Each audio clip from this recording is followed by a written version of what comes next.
Bonjour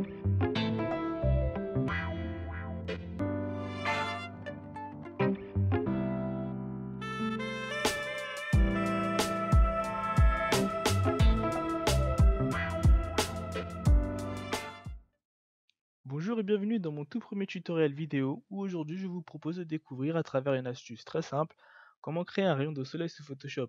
C'est une astuce qui vous permettra notamment d'avoir une approche assez particulière et intéressante sur certains outils classiques de Photoshop. Pour commencer, on va d'abord créer un nouveau calque.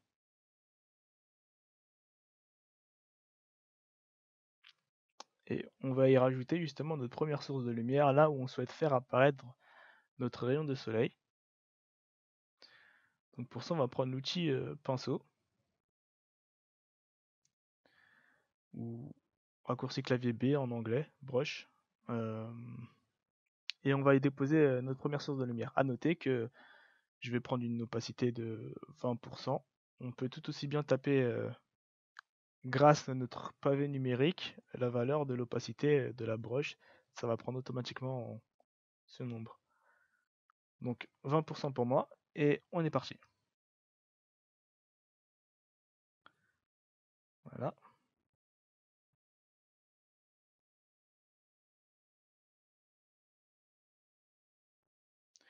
Et on va créer un nouveau calque qu'on va mettre en dessous du premier. Sur ce calque, justement, on va faire une sélection. Donc on va prendre l'outil sélection ou raccourci clavier M. Et on va sélectionner l'endroit là où on va faire apparaître notre rayon. Quand on a fait une sélection, si on veut en rajouter une, il suffit simplement de maintenir majuscule et de faire une nouvelle sélection. Celle-ci va s'ajouter à l'ancienne. Voilà. Une fois qu'on a fait notre sélection, on peut aller dans Filtre, Rendu et Nuages. Ça va concrètement remplir notre sélection de nuages. Et si, vu qu'on cherche, notre but là-dedans, c'est de chercher du contraste entre les tons clairs et les tons foncés. Si nous ne sommes pas forcément satisfaits au premier abord des contrastes qu'il y a dans notre sélection, on peut tout aussi bien faire CTRL F, ça va refaire en gros le même rendu, mais différemment. Voilà, je pense que ça, je suis assez satisfait de ça. Donc, une fois qu'on a ça, on va aussi créer quelques parcelles de lumière, toujours sur le même calque, et pour cela, on va continuer à utiliser l'outil pinceau. Donc, qu'est-ce qu'on va faire avec? On va revenir à une opacité de 100, premièrement, et on va aller dans les réglages de cette brush, et on va rajouter le pas. On va aller dans dynamique de forme. On va faire varier la taille aussi. On va aller dans diffusion.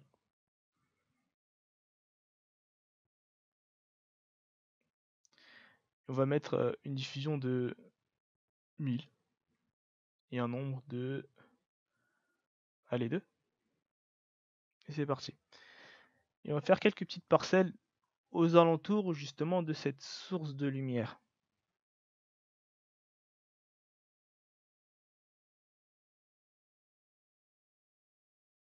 Voilà.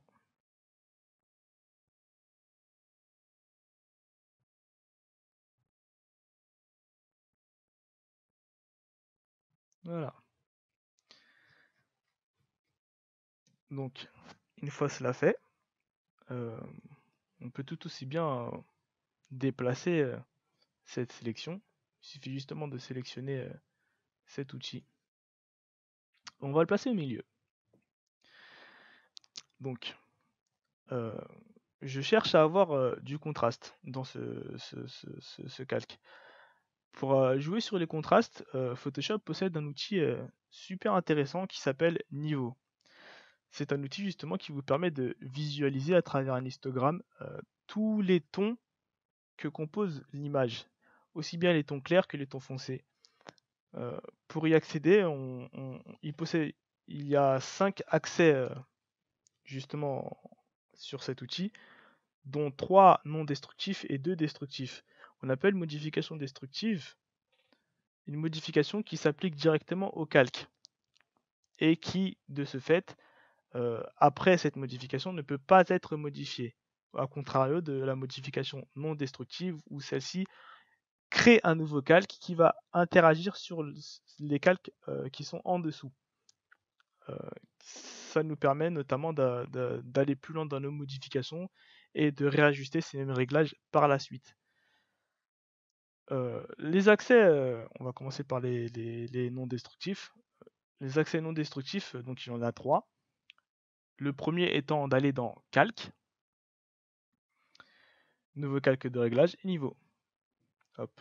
Donc comme je vous l'ai dit, ça va créer un nouveau calque qui va interagir justement avec les calques inférieurs.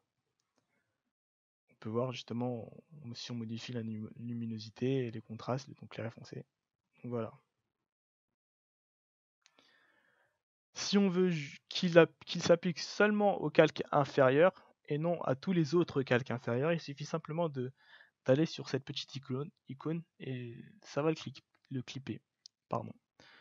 Sinon, vous pouvez tout aussi bien maintenir Alt et aller entre les deux calques et en gros ça va le transformer en masque. Voilà.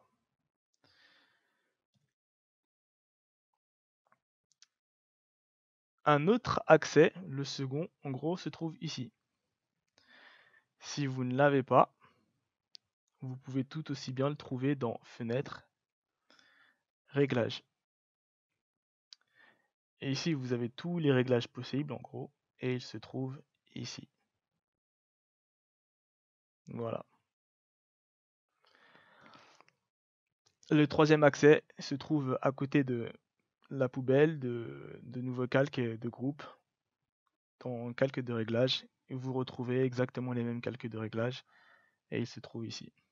Donc comme je vous ai dit, l'avantage c'est que si on veut aller plus loin dans les modifications, on peut tout aussi bien faire d'autres modifications. Voilà, par exemple. Et continuer à revenir pour réajuster justement ce réglage. Donc voilà. Les modifications destructives, quant à elles, s'appliquent directement dans Images, Réglages et Niveau. Et là, on peut directement voilà, appliquer la modification sur ce calque. Le second accès suffit simplement de connaître le raccourci clavier CTRL-L pour level en anglais.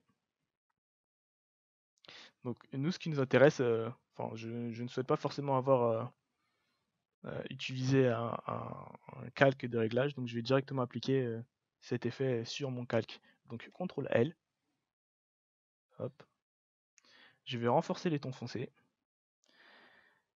et renforcer les tons clairs.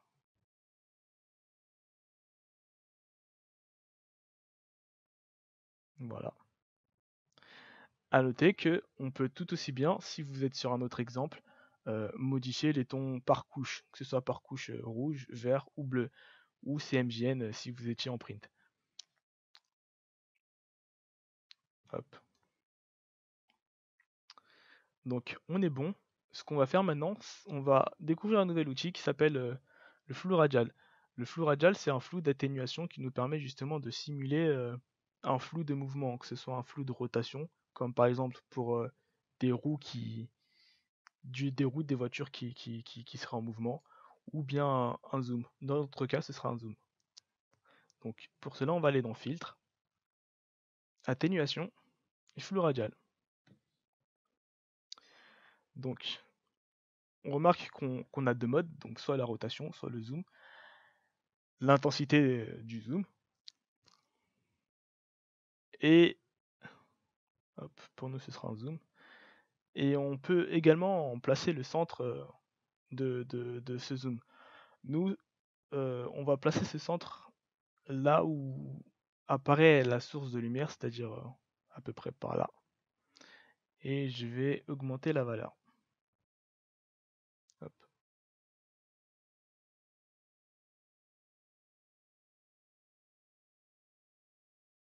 Voilà.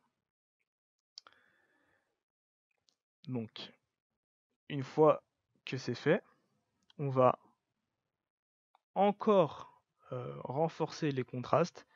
On vient de voir un super outil pour ça, on va l'utiliser. Donc CTRL L pour niveau. On va renforcer les tons clairs, renforcer les tons foncés.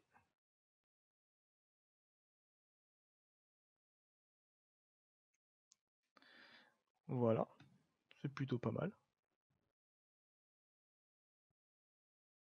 Voilà. Et on va le replacer, bien évidemment. Et donc, on va changer l'option du calque pour le mettre en superposition pour justement faire disparaître les tons foncés. Puisque ce qui nous intéresse, en gros, c'est la lumière et les tons clairs. Donc, on change le type de calque pour le mettre en superposition. Et on remarque que les tons foncés disparaissent. On a une très belle lueur de soleil.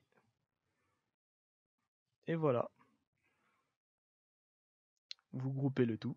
Vous sélectionnez les deux. Et vous cliquez sur grouper.